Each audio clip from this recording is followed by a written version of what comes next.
All right, good morning, everybody. I'm a little late. I've been dealing with Dell, so it took me past my time of being able to tell the story and get it uploaded in plenty of time. It will be up today, though. It will just be later than I would like. Last time we left off at the end of chapter 8. Today we're going to begin with chapter 9. It's called Mercy and Death, and it's Groundhog's Day. And it's Norad Road, Colorado. Let's get going since we're running a little late today. Let me enlarge it a little bit and we'll get going. I gotta be able to read it.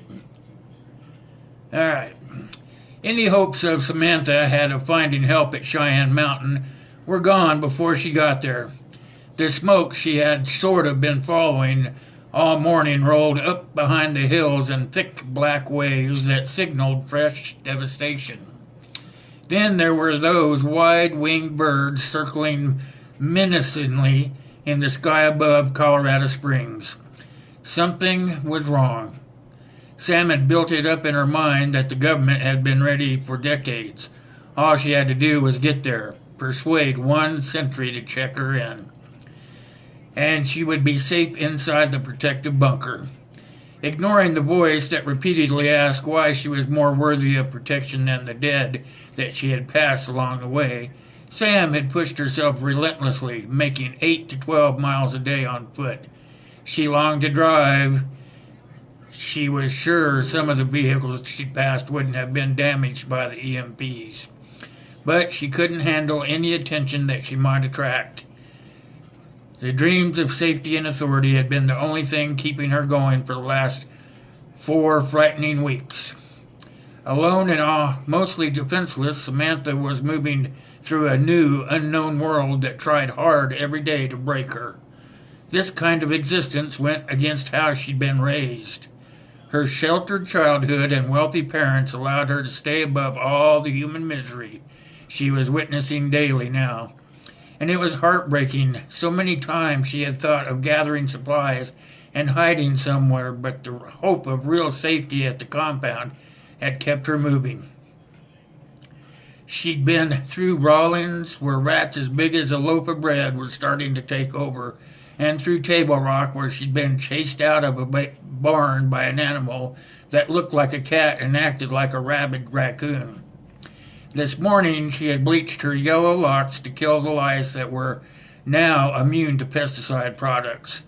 She wasn't sure where she had picked them up and thought it was likely that from the other dead soldier when she had been taken, his gun and ammo. All in the reality, the tough little bugs were the least of her worries. To distract herself, she'd been hunting for a groundhog, only a little interested in knowing if another 6 weeks of winter was in her future. She needed a break from the flashes of murdering Henry, from the fear that Melvin was tracking her, but mostly from the terror she felt at the thought of not finding any help. Bracing against the stiff, gritty wind that was trying to shove her off her feet, Samantha shifted her battered kit onto her other shoulder, stepping carefully over broken glass and wide cracks in the rough, weedy pavement. Ahead, there was a lump in the street. With the sole of her boot flapping at each step, Samantha drew in a ragged breath and forced herself to keep going. When she passed the uniformed man who had been shot in the head, she wiped away a stray tear, telling herself it didn't matter if they were all dead. There would be something in there that she could use. Maybe even a radio that she could listen for some idea where to try next. Longing for the warmth of the sun, she could just make out, behind the thick layer of debris covering the sky, the storm tracker instinctively stayed to the left as she came to the top of the hill.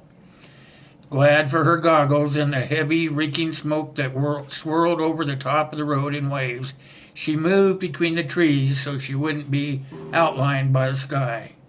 Kneeling, Sam peered down at the place where she would have been, where she would have died if not for the chopper crashing.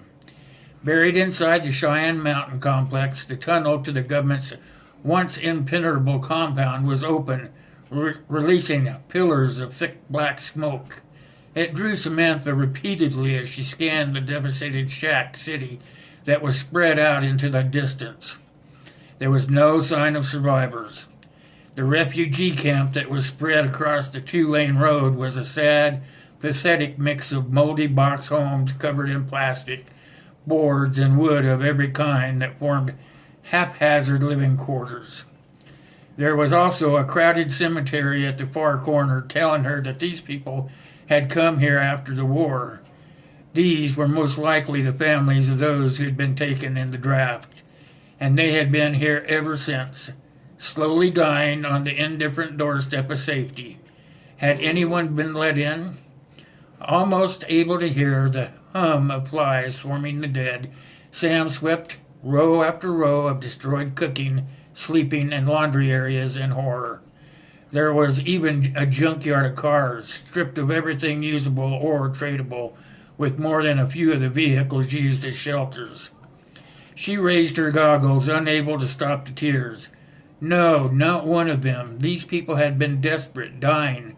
They would have overrun the guards the second the door was opened. This was something the government had planned to do nothing about, and those who were running things inside had probably observed the slaughter with relief. Well, probably until one compassionate soldier or unwilling draftee had been able to watch people, maybe even his own family, be murdered and the compound had been breached. Sam settled deep into the cover of the flower-dotted brush, sheltered from the sharp wind while she waited for the fires to finish burning out. It could have happened that way. Then again, these people might have been the bait to get inside the doors open. That also had a ring of truth to it, and she examined the battle scene with new understanding. Blackened, smoldering piles of debris highlighted dead bodies lined up near the compound's entrance, mostly men with gunshot wounds. The women and girls were gone, obviously taken. Samantha pushed away the thought of how bad their lives must be now. She wasn't sure if she spotted anything moving or not. Her view was blocked by mountain slopes of constantly swaying spruce trees, but from this vantage point she might be able to spot their campfires tonight. The thick layer of clouds threatened rain or worse by morning, so she set up a small shelter, a painstakingly woven roof made of rubber bands around straw and leaves, all lashed over a wooden frame. Tomorrow she would go down. She was dreading it, but hoped there would be a little bits of food and maybe, just maybe, the location of another compound. Book 2 of Chapter 9. Early the next morning, with the smoke mostly gone, Sam went to discover what remained of the facility. She had a hard time forcing her feet to pass through the black and bloody entrance to the bunker. She tried not to stare at the dead, but again she couldn't help crying for them as she advanced, hands outstretched for mercy that hadn't come. Another 200 lives gone. Footsteps echoing eerily, Samantha slowly entered the tall tunnel with nervous movements as sharp, glittering pieces of glass crunched loudly under her boots. Thin clouds of smoke still lingered above her, and snapping flies tried unsuccessfully to invade her long trench coat and gloves as she traveled. Despite the season, there wasn't any snow on the ground here right now, and all the rotting corpses had created the perfect environment for bugs of all sorts. The red lights that signaled a generator in use comforted her as the dim daylight faded from view. She wasn't sure she could have come in without it. The feeling made her think of the King novel where the guy walked through a tunnel crammed with cars full of dead bodies in the pitch black with only a lighter. Not her, and not for any reason.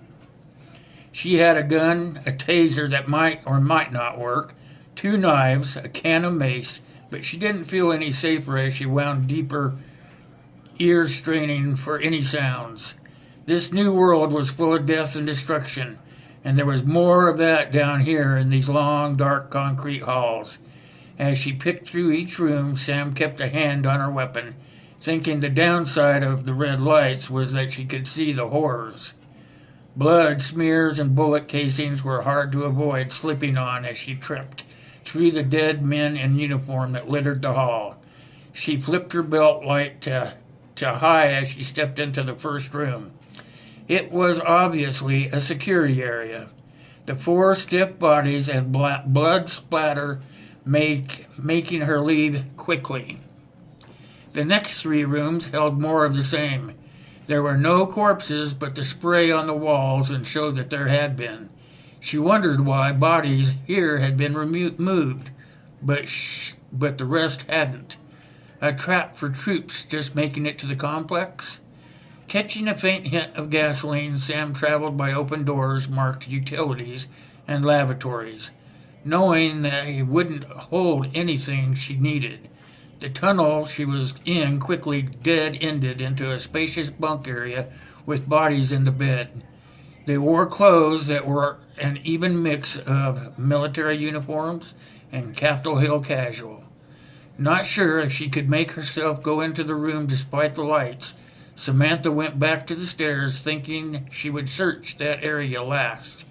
There had been 36 corpses in that big room, and she didn't want them between her and the outside for any length of time. Certain that the main compound would be deeper, Sam chose the door marked Sub-Basements E through M. Moving into the bowels of the Cheyenne Mountain Operations Center, she could hear water gushing like falls beating down. The next level was K, marked Water. She stepped through the doorway, but only stayed for a minute. The reservoir was there, but the reek of gasoline had told her that attackers had filled their own supply and then ruined what they couldn't carry so that no one else could use it. There was damage on the stairs, too, torn pieces of signs and posters, more bullet casings. Sam eased further down the narrow metal steps, wincing when her soul flapped loudly. She went through each door she found, coming right out of the fire damage, and the reek of corpses was simply too much. On the wall next to the door, labeled only as M, was a charred and broken hand scanner, and Sam knew she was in the right place. Open riddled with gunshots, the door crookedly on the frame and looked as though it had fared the best. The room itself was destroyed, broken furniture, bodies, glass, and bloody papers littering the thin red carpet. She scanned the room but saw no other exits, no other doors. Surely there was more than this. Climbing the stairs to the previous floor, Samantha noticed another door in the shadows of the wall, another melted hand scanner. When the door wouldn't open, she frowned. Survivors who had locked themselves in? What should she do? Sam peered down, saw the floor was blackened and as if burned. Her stomach lurched as she realized what odor was lurking under the harsh smell of smoke. The storm tracker stumbled up the metal stairs, trying not to gag. After that, it was a struggle to make herself open the next door, let alone explore the 2 or 3 tunnels off each one. She found closets, storage areas, and a lot of offices and strategy rooms, but the damage was complete. The tacky blood was so thick on some floors that the seal was no longer visible. Samantha found a lounge that had been stripped of everything, 2 burnt-out cafeterias, laundry rooms without a sheet or blanket, and 3 medical bays that were heavily damaged. Not even a box of bandage had been spared. The men who had done this had made sure that anyone who survived would find nothing to keep them alive. Back on the ground floor, she was drawn to a small painting of President Clinton. It hung askew, revealing another dark shadow set into the stone. It was a throw room. It was a secure area where the Secret Service could literally toss a person so they'd be safe while the agents guarded the hatch. The only way in or out. This one had a bloody handprint on the rail that she avoided as she hefted herself into the 4x4 opening. It clearly hadn't been held. The hole dumped her out onto a thick mat in a narrow hall with 7 doors. She listened intently before each opening one but heard nothing. Although constructed with comfort in her mind, the presidential retreat contained no little treasures with which to line her pockets. Nothing had survived, and the smells had her covering her mouth as she explored the site of her country's last stand. The sixth door was a secondary war room. Computers were destroyed, communication equipment was lying broken on the carpet, and bodies of uniformed men that Samantha vaguely recognized were draped across chairs and desks. The blood puddles and spatters were impossible to avoid as she checked stacks of papers and books. None of the intact electronics responded to her fingers. Samantha realized that the dark red writing on the walls wasn't marker and eased out of the room with her stomach in a knot. There was nothing here. Scratch. Sam spun, fingers fumbling for her gun. She stopped when she saw the big rat, thinking if not for the noise, she wouldn't try to kill it, anyway to keep it from doing what the insects were doing. The last door led to a small lavatory. When she saw no bodies, not even blood smears, she allowed herself to use one of the dusty cobweb stalls, thinking peeing had never been so bittersweet. Even taking paper from the almost empty roll hurt, and it was a struggle not to cry. It was all gone. Damn. She slapped at the mutated freak as it ran upward, missing the extra legs. It was fast, and she gritted her teeth as the arachnid bit her, sending a rush of pain up her leg that shot straight into her spine. Sam squashed the fleeing spider against her jeans, grinding the mutation into little pieces, and she wiped the remains down to the dusty stall wall with a smirk of short-lived satisfaction. Serves you right. She wiped the bite with the last of the paper on the roll. A bit uneasy at how sore that wound already was, and then put it from her mind. She would check the lounge she had passed on the ground floor, and then get the hell out of this mausoleum. The climb out of the bunker took her longer and made her even more anxious as Sam half waited for someone, a zombie, to jump out of one of the doors she was passing. She breathed a sigh of relief when the faint dim glow of daylight came into view in the other end of the tunnel. One more room and then I'm out of here. Sam stepped into the smoky vomit-smelling vending machine room, spying the unbroken glass. She ran to the three tall dispensers eagerly, but every ring was empty. She slammed her hand against the dirty glass in frustration. Damn it! Help! Sam jumped, fumbled for her gun with shaking hands. Yes, please. Samantha drew in air, glad her bladder was empty. She raised her belt light for a better view at the man dying on the brown and white striped sofa. Please. There was a total awareness in those dead eyes, and Sam wished her peripheral vision would disappear. The gore and blood was everywhere, and she breathed through her mouth to keep from gagging. As she stepped closer, trying not to gape at his emaciated body, she realized it was a white sofa. The brown was his blood and his rotting body that had begun to dry into a material. He had the sickness. Please help me. The pitiful whisper made the man seem more human. What can I do? Kill me, came the immediate answer. Before she could tell him no, her hand raised her gun. She couldn't do it, though, and the man moaned. A wet, liquid sound. She heard the grinding of his jaws as he coughed violently. Scarlet flew from his mouth, ejecting one of his teeth, and reddish drops of agony rolled down his distorted face. Please, he begged. She raised the gun again as his gasp for air filled the room. His body was no longer responding to his commands. The radiation destroying him from the inside out. She pushed past her horror talk, voice shaking. Where else can I go? He struggled to answer. Only a base in Cheyenne still taking calls. All gone. Faulty air valves. What about the Essex? No. Ground zero. Evac'd all after they hit. No transportation made for radiation. His eyes had begun to run with reddish green liquid and thick clots, but she could still see the hell in them. There must be some place. What about all the Joint Chiefs and Secretaries? Breached, burned alive. Wouldn't touch me. Samantha's mind went to the only locked door and the smell of gasoline she'd noticed, and she shook away the horrible images. At least their struggles were over now. What about the men who did this? The dying man on a gory couch heaved, coughing, and Sam retreated as thick blood pus sprayed from his grossly swelled lips.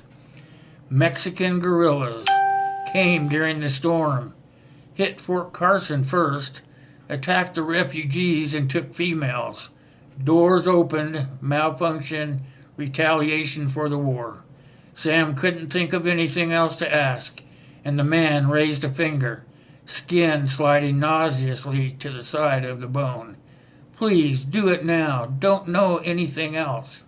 She tried to smile as she raised the gun. I'm Samantha Moore. Pat Michaels. She smiled in horrified recognition of the former press secretary, and when she shut her eyes and tried to nod, she pulled the trigger. The shot echoed, and his body jumped like Melvin's had when she had hit him with the taser, and then Sam was running, steps echoing, mocking her plight. She had no idea where she would go, only that she shouldn't have come here. These were not her people anymore. All right, you guys, Chapter 9 was intense, wasn't it? Oh, man, had me going. Well, next week we're going to be on Chapter 10. It's going to be called Hard Goodbyes, and it's going to take place in Ohio. The story is really taking a good turn, you know. She's starting to figure everything out, that everybody that she knew is gone, and she's going to have to start all over again on her own until she can find some of the refugees that have made it out alive. I want to thank everybody for letting me do this at a late notice this morning.